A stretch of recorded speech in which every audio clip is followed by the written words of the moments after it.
They called me down. I think it was part of the 9/11 Commission. They asked me the same questions that you guys are asking me. And at that point, they said, okay, thank you.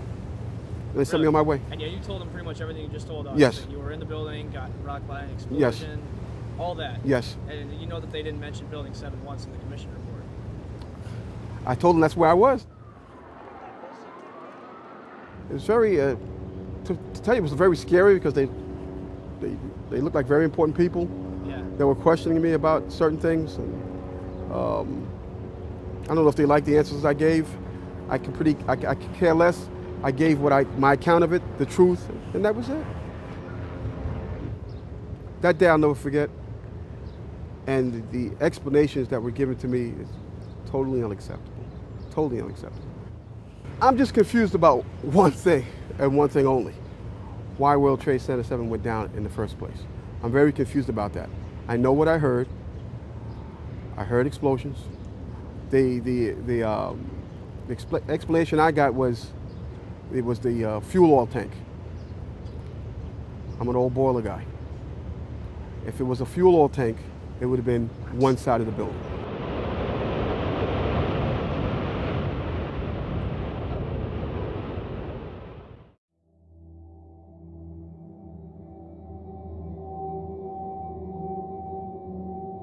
After 9/11, a climate of fear was created in order to shut down any opposition to the Bush administration's new agenda.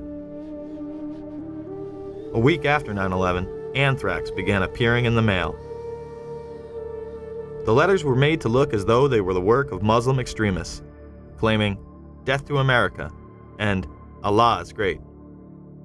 Now, if you remember, these anthrax letters, they were written to appear to be from semi-literate Muslims, very crude handwriting, all of this, all of that. They really do look more like movie prop letters than real letters. The targets were government buildings, media outlets such as CBS, NBC, the New York Post, and politicians such as Senator Dietl and Leahy, two members of the opposition party. When the FBI tested the anthrax, it was highly refined and weaponized. Colin Powell would go on CNN and deny these allegations. No, I think we've had a lot of stories over the past 4 or 5 days. First it was weaponized anthrax, then it was highly refined, and then when it was analyzed, it was discovered it was none of the above. The anthrax used in the attacks was identical to that of the Ames strain, which led the investigation to Fort Detrick.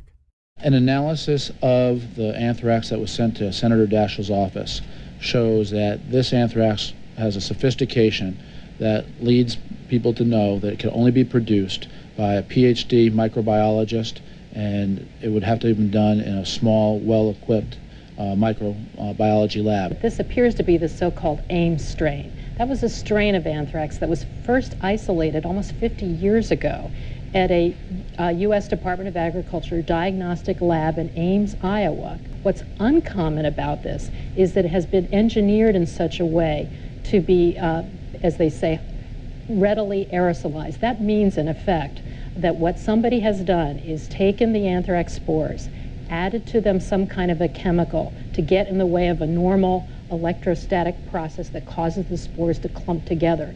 Chemical's been added to declump them, in effect. That makes them very fine. They are able then to be dispersed very readily into the air. The Washington Post would report, genetic fingerprinting studies indicate that the anthrax spores mailed to Capitol Hill are identical to stocks of the deadly bacteria maintained by the U.S. Army since 1980. Those labs can trace back their samples to a single military source, the U.S. Army Medical Research Institute of Infectious Diseases at Fort Detrick, Maryland. It's been made quite clear that Al-Qaeda wasn't behind this. It is a specialized biological weapon only produced by our military in one facility.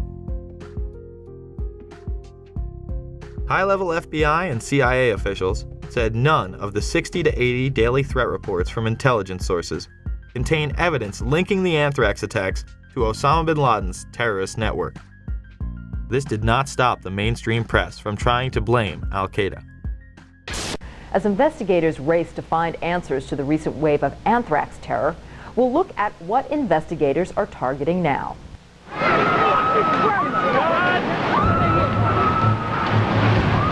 Since September 11th, Americans have been put on alert. This is so terrible. Investigators are trying to ward off more attacks by dissecting the terrorist plan for September 11th, looking for patterns, methods, associates that could reveal what else terrorists had in mind. It was not something smuggled in from Iraq. It was not something smuggled in from any Middle Eastern country. It was U.S. government ultra-fine granulated weaponized anthrax spores. There was another story that the media absolutely would not touch, the story of Dr. Philip Zach. And it goes back to the U.S. government lab where the anthrax was stored. It was reported that official U.S. government documents in the anthrax investigation showed that Dr. Zach had entered the laboratory where the anthrax used in the letters was kept without proper authorization after having lost his job. Somehow the Bush administration would have the foresight to be on Cipro 6 weeks prior to the attacks. How convenient. An attack traced back to U.S. government facilities, and the president and his staff happen to be taking the antidote before it's even in the mail. Judicial Watch would file suit against the administration for its actions. Well, this is another good example of how certain people consider themselves to be above the rest of us. On September 11th, I think it'll come as a shock to a lot of people, but it's been reported by the New York Times and other major news organizations and confirmed by the White House. The President's office and Vice President's office went on Cipro, the antibiotic that was used to combat anthrax. The White House went on Cipro. It must have known that either an attack was underway or was imminent. It shows you that some people in this country are less than equal and are not treated like the political elites.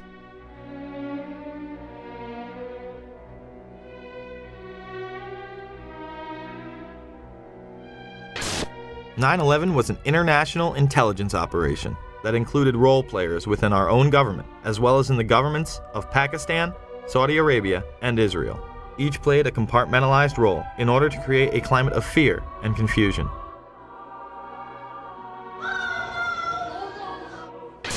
This, combined with the evacuation of government offices, kept any type of dissent off the radar. It was a time when Americans felt they needed to rally around their leaders, and they did. I can hear you! And the people who knock these buildings down will hear all of us soon. God bless America! USA! USA! USA! The power structure used that unity to pass nightmarish legislation, beginning with the Patriot Act, which was written before 9/11.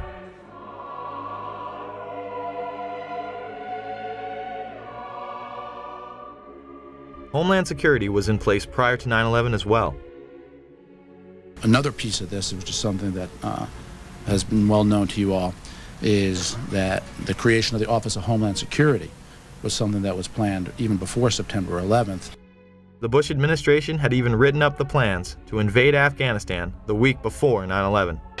And as a result of a process that involved the CIA, the Department of Defense, the Department of State, the National Security Council, a national security presidential directive was developed and prepared throughout 2001 that was approved by what's called the Principals Committee, which is essentially cabinet-level officers involved in national security, on September 4th, 2001. That document was then finalized on September 10th. I think it was focused on Al-Qaeda from the various earlier days. We fight a fabled enemy, the likes of which that can never be defeated.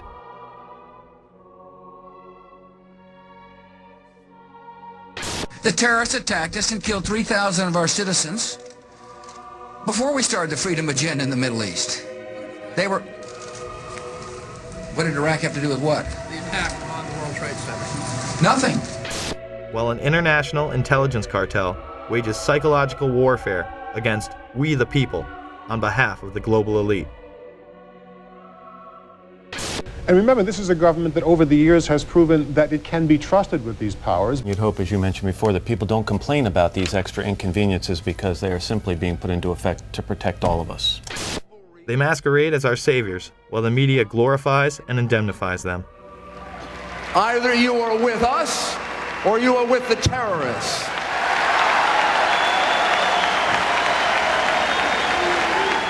Don't let anyone tell you otherwise.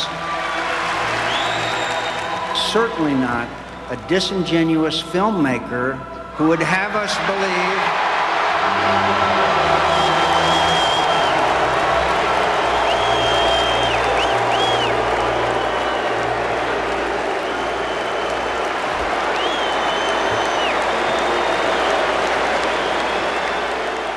The time has come not for a revolution, but a restoration of our Constitution, our Bill of Rights, but most of all, our morality as a people. The question is, will we be able to put our consumerist obsessions aside long enough to make a difference? Can we put down the remote control and hold these tyrants accountable? It's up to us. No more excuses. Thank you.